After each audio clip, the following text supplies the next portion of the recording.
anytime that I started dating a man, and I'm just not a good liar.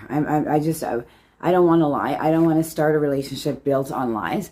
So I'm very upfront, and I've always been upfront. So I would always tell the guy within a very short amount of time. I would confess that I'm an online dominatrix.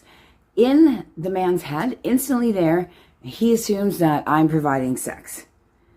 Why? Because it's misunderstood. What is a dominatrix? Oh, you have a vision of a woman clad in leather, looking, all corseted up, tits spilling out, whip in her hand, beating some guy, and he's down at her feet, and I guess people would assume she ends up fucking the client. Wrong assumption, right? The stigma behind the title of dominatrix is there is knowledge growing in regards to fetishes and kinks, but not enough. And not enough about domination, BDSM, and being a dominatrix and what it actually means. I have some funny stories about my job title as a dominatrix and how it affected me actually finding and creating a healthy relationship or partnership with a man. As a dating relationship progresses, here's actual real true stories about how assumptions were made based on my job title and how the relationship was abruptly terminated by the man based on ignorance, assumption, and misjudgment. So in one case, I had been seeing a guy for only about a month. He came over and he had noticed a used condom in the garbage can. Now, a lot of my clients were interested in anal penetration on them. So I have, oh my gosh, I have a drawer still with toys galore, dildos, strap-ons. But because these toys are all made of, they're all plastic and different, those types of materials, I cover them before I penetrated a client with a condom. So I have still a huge bag of condoms because I think it's gross no matter how much you sanitize a toy. I think it's gross to use the same toy in different clients without a condom. I don't know. It's just that's just what it is. Usually when I take it off the toy, it would go I would flush it down the toilet. I know. Very, very bad for the environment. So this particular condom ended up in the garbage. He saw it. He assumed. He exited quickly that day. Never seen him for literally he just disappeared. Poof, he was gone. It was like everything was going great. And all of a sudden he just went ghost. Even to the point where his phone numbers weren't working. They were like text apps, which I was like, what the hell? What the actual hell? 6 months later, he just shows up here at my place randomly. Hey, how's it going? I was like, what the hell? What happened to you? Well, I've been to Jamaica. I've done this. I've done that. I just wanted to see if you still live at the same place. I'm like, you just up and disappeared. You fell off the face of the earth. What happened? We hang out for a bit, and he ends up confessing that he saw a used condom in the garbage the last time he saw me. And he's like, look, you told me you weren't fucking anybody else. You should have just been honest with me. I'm like, I wasn't. I'm very much a one-man woman. When I'm fucking with somebody, I'm fucking with them. Until things aren't working out, and my morals are what they are. I'm not a cheater. And I would never do that.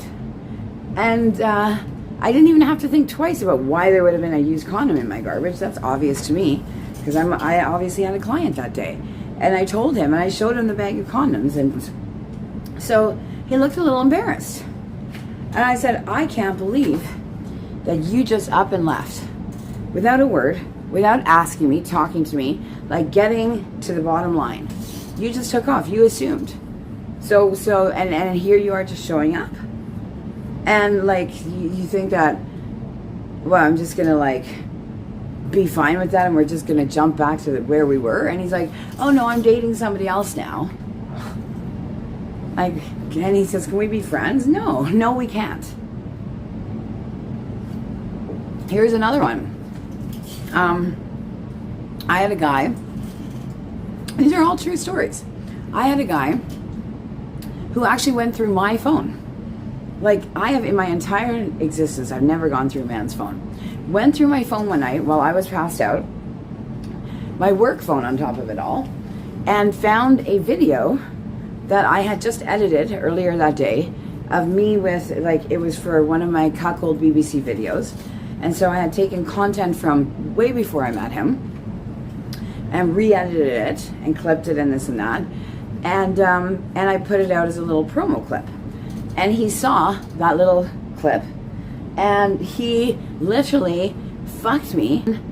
He starts to fight with me right after and says, pretty much the same thing. You know, if you were fucking with other people, you should have just been honest with me. Like, why lead me on and tell me this whole time that you're not fucking with anyone else? I'm like, I'm not. What are you talking about? And he goes, I saw it myself in your phone. And the funniest part of this story is that, so I'm like, you went through my phone, so I'm supposed to be mad about that, but I'm still at the point where I'm feeling defensive because of the accusation, which isn't true. And to make it even better, this is the best part of all. He's like, so I show him the original video that I took this clip and re-edited it, and I showed him the date on it, and he felt like a fool. Then he goes, what about this picture? Sure, this one's dated, like, recent, because it's right in the very first few pictures. I'm like, take a good look at that picture, hun. That is you, motherfucker. That's you. Look at it closely. Yeah, he felt like an idiot. Now, here's the best story of all. And again, assumptions. I'm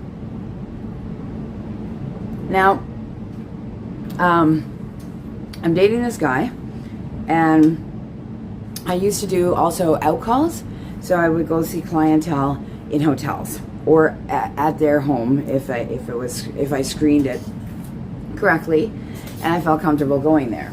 So I go on a hotel out call, and typical sort of session. I don't want to get into the details too much, but it was a pegging strap-on play session. So if you don't know what that is, Google it. But anyways, my boyfriend, I told him, you know, it's just an hour session, but I've seen this client before, and he tends to want to wrap things up fairly quickly. Like, I'll probably be done in half an hour. And we wanted to go out that night. So I said, you know what, why don't you just come along and you can, like, you know, go for a Starbucks or something. We can even wait in the car. So sure enough, as I predicted, the session really was ended up being only like 20 minutes long. Anyways, so I come out to the car. But the thing is, let me explain something. Now, there's no way for me to really tell you this other than to be completely raw, blunt, honest, is that you try pegging or doing strap-on play for 20 minutes straight. Okay? Now, as a woman, once I actually started to do strap-on and pegging sessions, I found a whole new respect for men. You guys have a lot of work to do if you want to fuck well in the bedroom. I mean, the whole motion of it all is a lot of work. In fact, it's so much work, I don't even really like doing that. I am good at pegging, which means I'm holding the dildo in my hand. I'm using my hand, right? And I mean, think about that motion. Okay? I'm not talking jerking off motion. I'm talking about motion. Now, if I want a happy client, I'm putting my energy in, baby. Now, I can't even think of anything it compares to. Because jackhammering, you're holding onto a tool.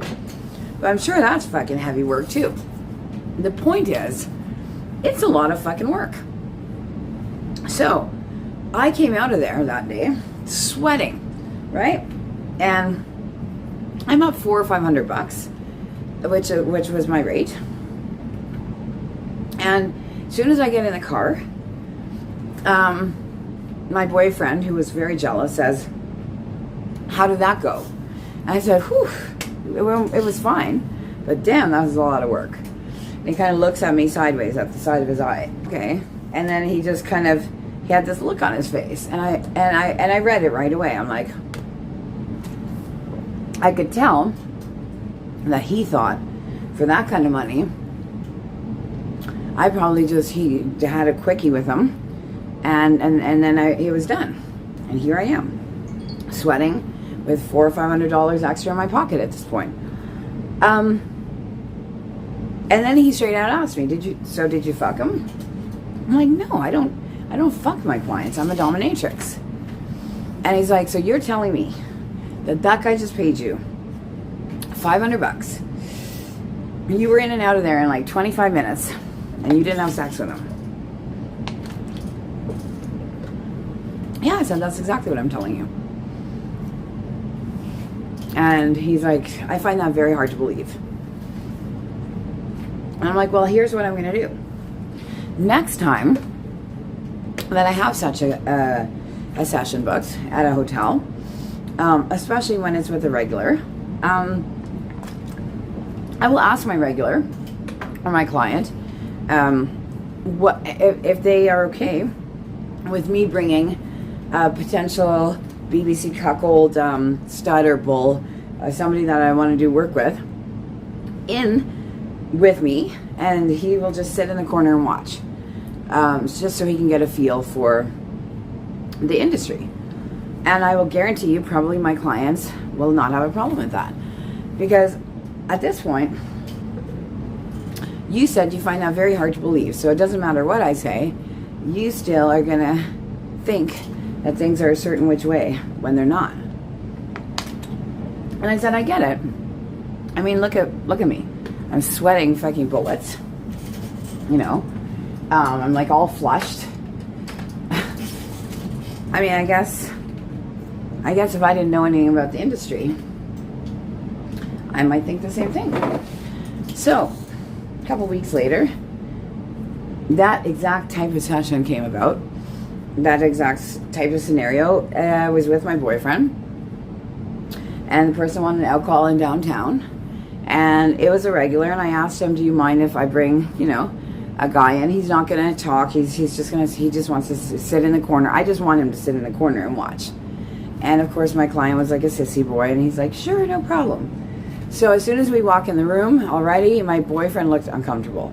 There's the guy in cheetah, G-string, on all fours on the hotel room bed, you know, lipstick on, ass up in the air, little, like, you know, that little high-pitched voice, oh, mistress, blah, blah, blah. You know, and I go right into roll. He actually had toys laid out on the bed next to him. And he's like, please pick a toy. I want you to fuck me. And so for the next half hour, I fucked the shit out of this guy with toys. My boyfriend sitting in the chair in the corner of the hotel room. After like 5 minutes, 10 minutes, because I'm a little out of shape, I can admit that, I start fucking sweating profusely like I usually do, because there's a lot of physical energy that I have to exert when I'm doing certain sessions. Anyways, so just like the other client, the session did wrap up earlier. The client, you know, pretty much hinting that, you know, maybe I could leave now. He's good to go. And as soon as we walked out of that hotel room, all I did was take one look at my boyfriend, and let me tell you, this guy's jaw was still on the ground, like, which is how it looked the entire session. Like, he just couldn't fucking believe that this was happening. He couldn't believe that this guy had paid me that much money to do what I was doing to him in that room. On top of it all, it was like, I don't know what time of year, but I remember I had a little black leather jacket on, a light one, but I was fucking sweating like a banshee. And I said, kind of reminds, is this like a deja vu a little bit of the last time? I'm like, look at me sweating, but you could see what I did in there and why I would be sweating, right? And he's like, He said, all I can say is, I ain't never saying shit again to you. Nothing, ever.